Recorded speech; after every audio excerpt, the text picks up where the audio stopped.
বিএনপির চেয়ারপারসন সাবেক প্রধানমন্ত্রী দেশনেত্রী বেগম খালেদা জিয়ার সুস্থতা কামনায় নগরের পাঁচলাশ থানার হামজারবাগে শহীদ জিয়া স্মৃতি সংসদের দোয়া মাহফিল অনুষ্ঠিত হয়েছে।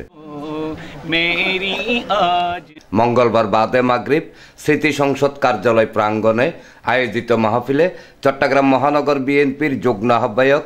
আরিও চৌধুরী শাহীন, পাঁচলাশ থানা বিএনপির সাবেক সাধারণ সম্পাদক মনির আহমেদ চৌধুরী, সহসভাপতি মোহাম্মদ আলী, যুগ্ম সম্পাদক শাহাদাত হোসেন ওয়াসিম, ৭ নং পশ্চিম ষোলশহর ওয়ার্ড বিএনপির আহ্বায়ক এনামুল হক ইনু, সদস্য সচিব মোহাম্মদ মিজানুর রহমান, যুগ্ম আহ্বায়ক মোহাম্মদ জলিল, মোহাম্মদ জাকির, মোহাম্মদ মাসুদ রানা,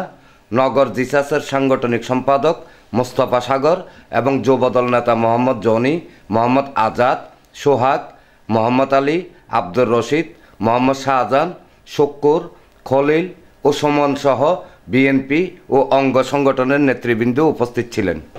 আল্লাহ সাবেক প্রধানমন্ত্রী বেগম খালেদা জিয়ার আল্লাহ যত রহিম আল্লাহ দুনিয়ার ডাক্তার কবিরাজ যদি বালা না হয়, আল্লাহ দুনিয়ার ডাক্তার কবিরাজের চিকিৎসা যখন শেষ হয়ে যায়, তোমার কোরআনের চিকিৎসা শুরু হয়ে যায়। তোমার কোরআনের চিকিৎসার দ্বারায়, তোমার কুদরতি মেডিসিন দ্বারায় সাবেক মাননীয় প্রধানমন্ত্রী খালেদা জিয়াকে অতি শীঘ্রই অতি সহজে সুস্থতা কামনা করে আল্লাহ তার নেতা কর্মীদের কাছে যেন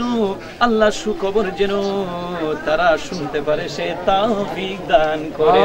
ডেস্ক রিপোর্ট, প্রগতি 24 টিভি।